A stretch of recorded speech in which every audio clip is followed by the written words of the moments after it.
Praise the Lord. ஒரே ஒரு வசனத்தை கூட காண்பித்து கொடுக்கிறேன். சங்கீதம் 138வது அதிகாரம் 7வது வசனம். நான் துன்பத்தின் நடுவில் நடந்தாலும் நீர் என்னை உயிர்ப்பிக்கிறீர். மகனே மகளே, இன்னைக்கு ஏசப்பா எனக்கு உங்களை பார்த்து சொல்ற காரியம் என்னன்னா, எனக்கு பிரச்சனை வந்தாலும் எனக்கு பிரச்சனையே கிடையாது, ஏன்னா என் கர்த்தர் என் கூட இருக்காரு சொல்லி இன்னைக்கு ஆண்டவர் உங்களை பார்த்து தான் சொல்றாருங்க.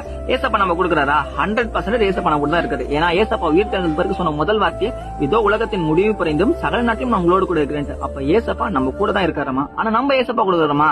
நான் ஒரு பம்படம் பார்த்துருந்தேன். அதுல தாவீது பாத்தீங்கன்னா கோலியாத்தை பீட் பண்ண போறேன்னு சொல்லிட்டு சவுல் கிட்ட சொல்றாரு, அதுக்கு நீ இந்த கேலத்தை வச்சுக்கப்பான்னு சொல்லி சவுல் சொல்றாரு. வேண்டாம், கர்த்தர் என் கூட இருக்கிறாரு, நான் போய் கோலியாத்தை ஜெயிச்சிடும் சொல்லி தாவீது சொல்றாரு. இன்னைக்கு நம்ம வாழ்க்கையில பாத்தீங்கன்னா நமக்கு நிறைய பிரச்சனைகள் வருது, போராட்டம் வருது, பாடல் வருது. நம்ம என்ன பண்றோம்? ஏசப்பா நம்ம கூட இருக்கிறத மறந்து போயிருங்க. நிறைய மனுஷங்க கிட்ட போய் ஹெல்ப் கேட்கிறோம். ஏசப்பா சொல்றது, மகனே மகளே, நான் உன் கூட தான் இருக்கேன், உனக்கு துன்பத்தின் நடுவில் நான் உன்னை உயிர்ப்பிக்கிறேன், நான் உன்னை காப்பாத்துறேன், நான் உன் கூட இருக்கலாம், நீ ஏன் மறந்து மனுஷங்க நாடி போயிருக்கேன், நான் உன் கூட தான் இருக்கேன்.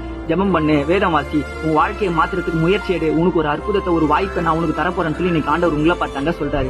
இன்னைக்கு உங்க வாழ்க்கையில பாத்தீங்கன்னா நீங்க ஏதோ ஒரு பிரச்சனையில மாட்டிருக்கீங்க. ஏசப்பா எனக்கு உங்களை பார்த்து சொல்றாரு, நீங்க பயப்படாதீங்க, நான் உங்க கூட தான் இருக்க, மகனே மகளே, விசுவாசமா இருன்னு சொல்லி இன்னைக்கு ஆண்டவர் உங்களை பார்த்தாங்க சொல்றாரு. துன்பத்தின் நடுவில் நீங்க போனாலும் அவர் உங்களை உயிர்ப்பிப்பாரு. விசுவாசிக்கிறீங்கன்னா ஆமென் போட்டுக்கோங்க. இதே போல வாழ்க்கையில வசனங்களை ஃபாலோ பண்ணிக்கோங்க. God bless you. ஆமென்.